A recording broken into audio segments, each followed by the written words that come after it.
থেকে উঠে পড়ো, ভাড়া পরে দিবে। কোথায় নৌকা? এখানে একটা নৌকাও নেই। টাকা থাকলে মানুষ বাজে, কিন্তু ওখানে মানুষ বাঁচে না। হরিণ মাঝি। না, তুমি তুমি দূরে থাকো, আমার কাছে আসবে না।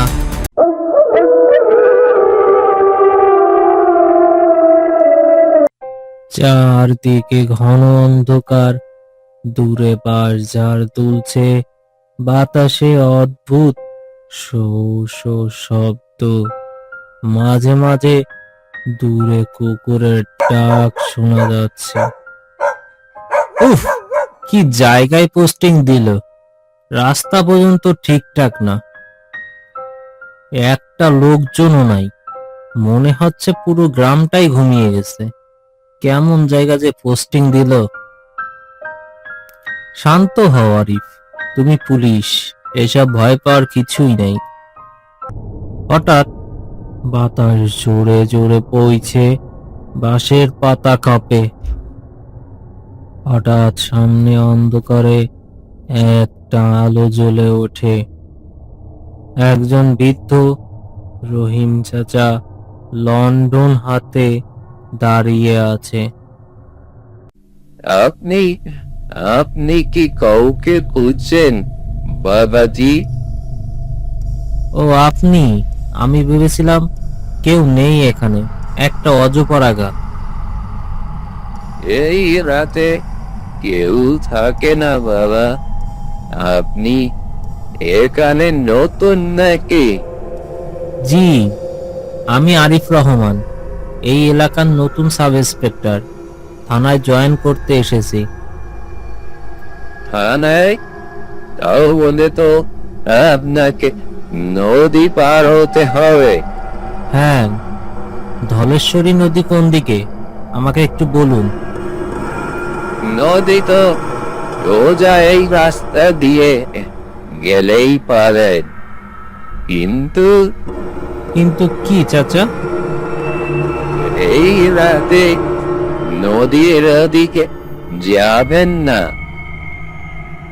কেন, ডাকাত টাকাত কিছু আছে নাকি? টাকা থাকলে মানুষ বাঁচে, কিন্তু ওখানে মানুষ বাঁচে না। চাচা, আমি এসব বিশ্বাস করি না। আমি পুলিশ, ভূত প্রেত বলে কিছু হয় না। সবাই প্রথমে এই কথাই বলে, মানে? যারা ওই নদীতে রাতে গেছে তারা আর আগের মতো এই আছে নাই। চাচা, আপনি সিনেমা বেশি দেখেন মনে হয়। আমি যা দেখছি আপনি তা দেখেন নাই। কি দেখেছেন? নদীর মাঝে একটা নৌকা, যার মাঝি কোনো মানুষ না। আচ্ছা, ধরলাম এসব সত্যি। তাহলে সবাই কেন কথা বলে না? সবাই ভয় পায় আর জানে, তার জন্যই তো সবাই চুপ থাকে। চাচা, আমাকে যেতেই হবে, কারণ ডিউটি ফার্স্ট। তাহলে একটা কথা মনে রাখবেন, কি কথা? যদি নদীর মাঝে কেউ আপনার নাম ধরে ডাকে, পেছনে কিন্তু তাকাবেন না। ঠিক আছে চাচা। আর একটা কথা, যদি নৌকার মাঝি ভাড়া না যায়, উঠবেন না কিন্তু।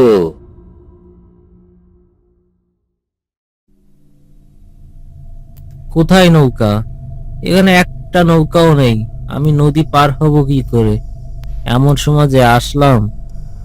হঠাৎ পানির মধ্যে ঢেউ তৈরি হয়, অন্ধকার থেকে একটা নৌকা ধীরে ধীরে ভেসে ওঠে।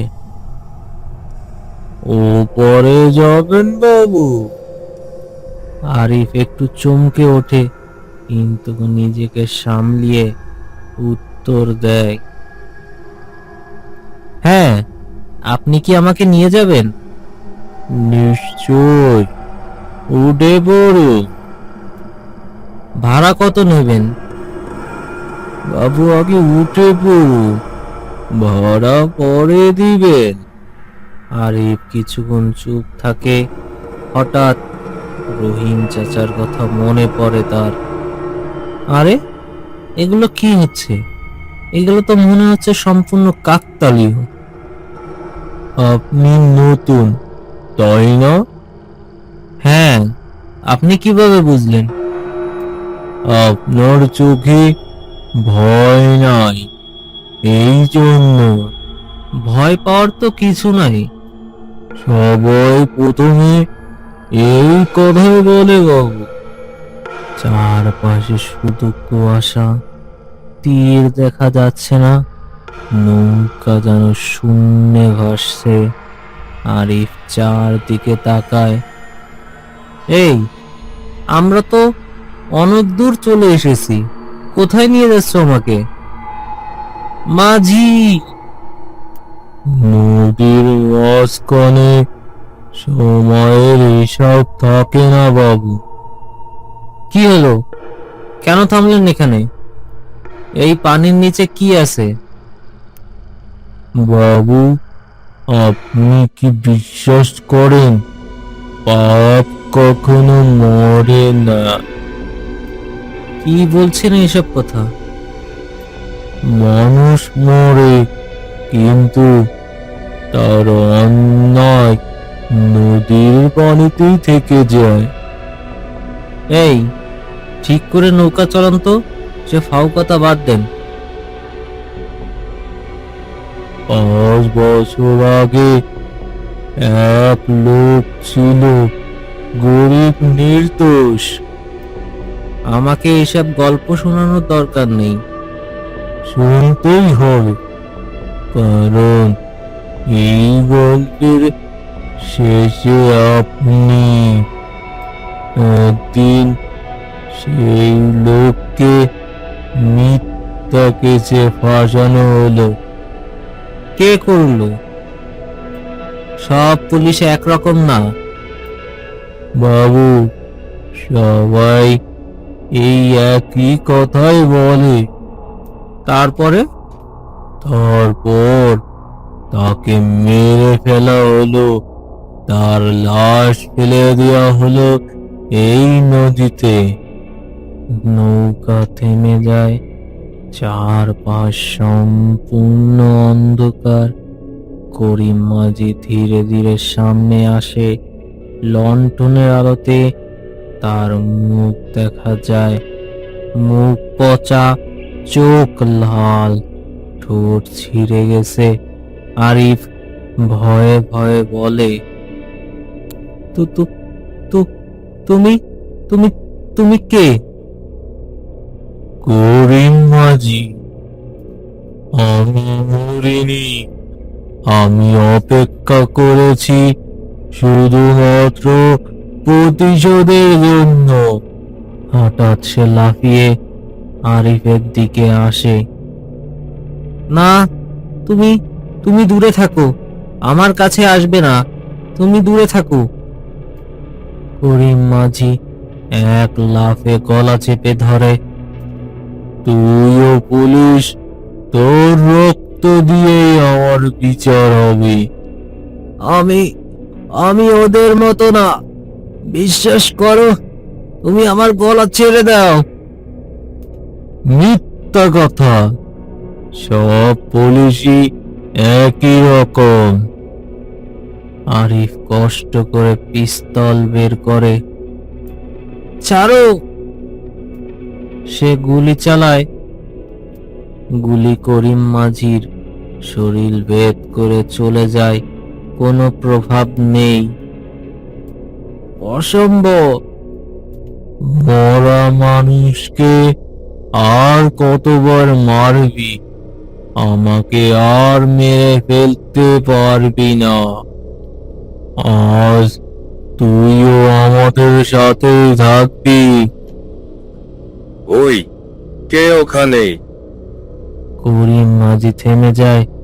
ধীরে মাথা ঘুরায়। আগুনের আলো ধীরে ধীরে কাছে আসছে। আবার তারা, কেউ তোকে বাঁচাতে পারবে না। সে আরিফকে আরো জোরে চেপে ধরে। আরিফের চোখ আধা বন্ধ, শ্বাস ধীরে ধীরে বন্ধ হয়ে যাচ্ছে।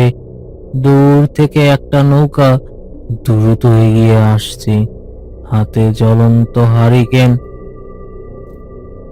না, আবার তোরা এখানে কেন এসেছিস? ছেলেটাকে ছেড়ে দে করিম, আর কত প্রাণ নিবি? এরা সবাই একই, পুলিশ, বিশ্বাসঘাতক।